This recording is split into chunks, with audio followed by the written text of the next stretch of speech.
Walang tosgas yan eh. Lilinisin ko ulit ang lungsod ng Maynila. 5-5 na naman solving boy sa Espanya. Snatcher, hold-upper. Tama ba rin? Kaya yung mga may bisyo dyan.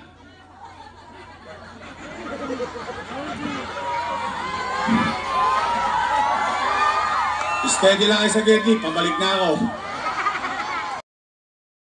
Heto na, mga unang gagawin ni Isko Moreno kapag nakabalik niya sa Manila. So alamin natin ngayon ang mensahe niya. Dito po yan sa District 4 ng Manila naman, Proclamation Rally.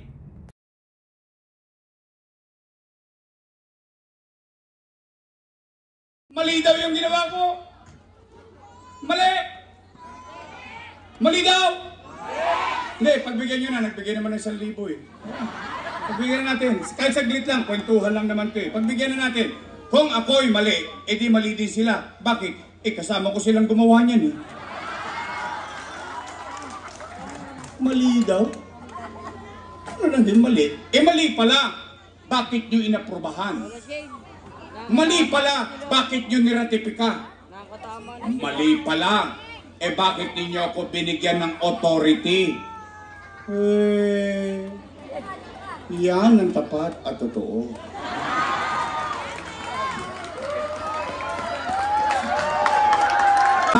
Ako umaamin.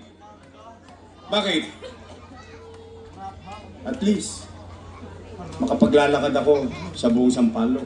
Makapaglalakad ako kahit sa sulok ng Maynila. Isa lang masasabi ko, salamat sa Diyos, nakaraos kami ng pandemya.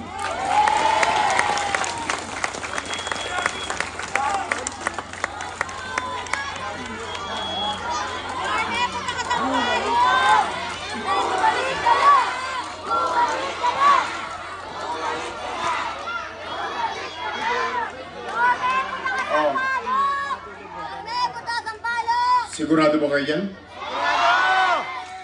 Sigurado! Sinacharot-charot nyo ako. Gusto nyo ako mabalik? Promise?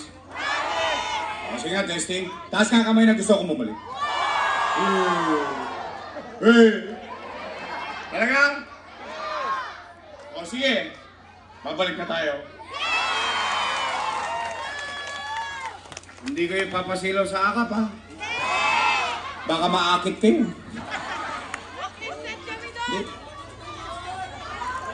Yakapin na lang kita. Gusto mo ng kiss pa rin?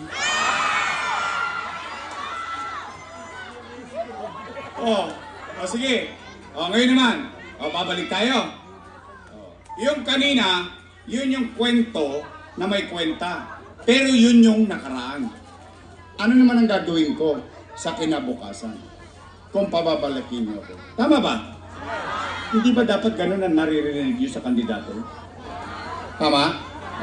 Nay, tay, anong una kong gagawin? Pero kayo ang sasagot muna.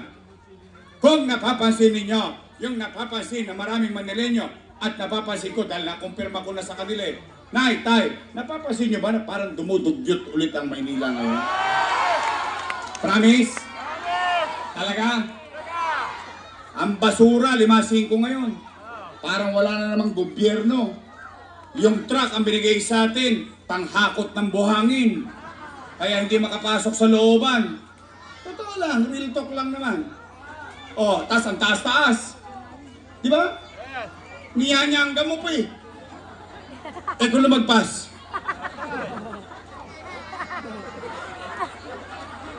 Sa amin nung araw, hindi pwedeng lumagpas. Kasi kung nung araw kami, sila GTV, ang kwento niya, bubuhusan niya, yung inidoro, sa kanya inyanyangga. Dahil hindi maplas, buti pa siya, kami nung araw, Sharon Cuneta.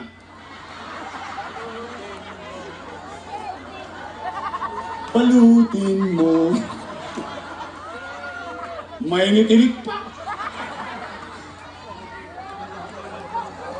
Totoo naman eh. Isosok pa mo sa cellophane yun eh. O para walang anggo, isiselyo mo. Bubol mo yun. Tapos pagka medyo tahimik na ang kapaligiran. Kaya mga way packs namin, puro gas-gas eh. Kaya maswerte pa yan si JT. O sige! O total, yan ang nararamdaman ninyo. O yan ang una kong gagawin. Bakit? Walang toast gas yan eh. Lilinisin ko ulit ang lungsod ng Maynila. Pangalawa, Nay, Tay, napapansin nyo ba? Nagbali ka na naman ng mga tulongges sa Maynila. 5-5 na naman solving boy sa Espanya. Snatcher, hold-upper. Tama ba rin? Kaya yung mga may bisyo dyan.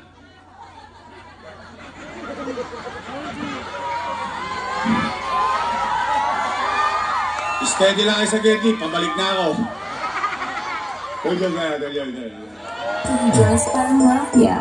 Housing, education, healthcare, and jobs. Alam nyo ba ang Singapore? Mas malala pa sa Tondo yun.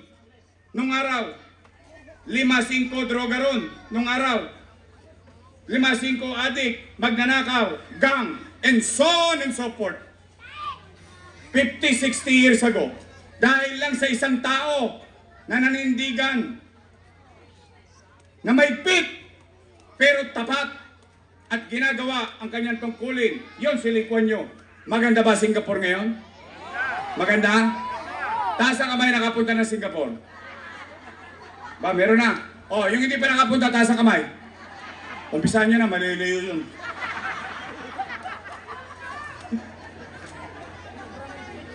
Ibabalik ko ang pabahay. Walang itatapon sa labas ng Maynila. Maninirahan sa condominium. Saan ka nakakita? Squatter ka lang dati. Ngayon, yumanyangga ka pa. 15th floor, please. Yan ang tapat at totoo.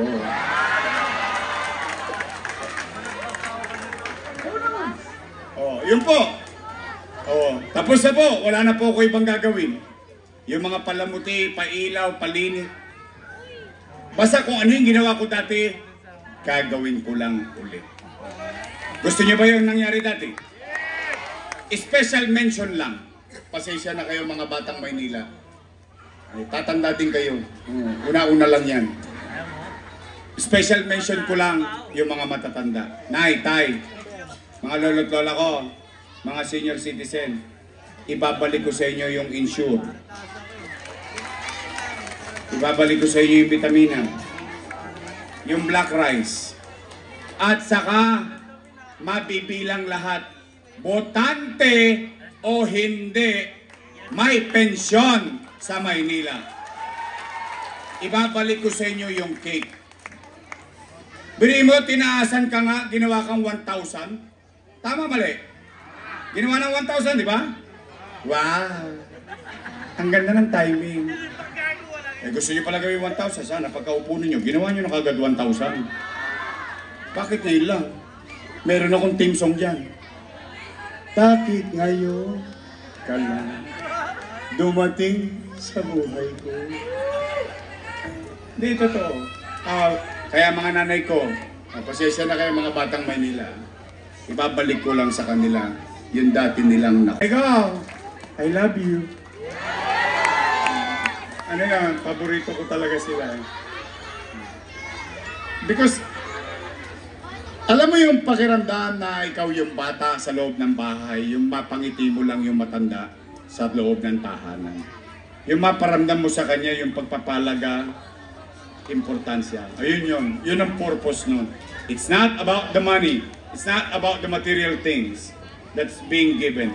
It's the act itself. We wanted you to feel that there is government who understand and care for you. O, Nay, Tay, gusto nyo pa akong bumalik? Uwian na. Tapos na po. Maraming salamat sa inyo. O pwede ba makisuyo? Pa-arbor naman. Pwede ba? Your Miss Choice style?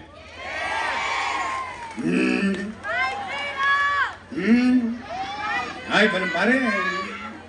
Mag-ingat kayo sa sagot. Pagtapos ang eleksyon, pipili ako ng dibidendaso.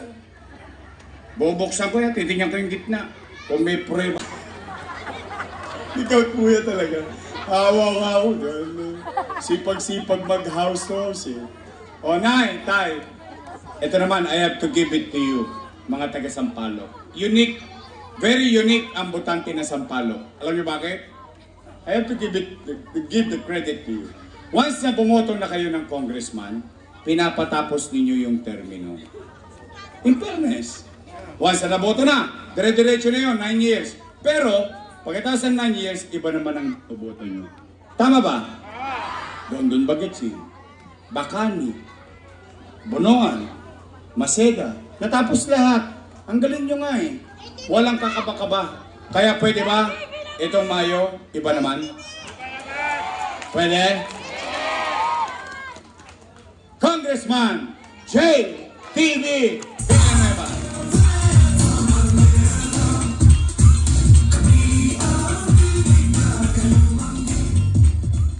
O, itong Vice Mayor ko, may asin pa. Mukha lang po yan 19. Naintindihan nyo na. Taquarents na po yan. Okay, siya ay graduate ng political science. Manila!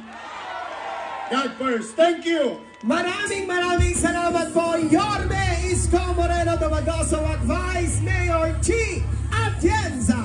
Gayun din po ng ating pong Congressman Joel J.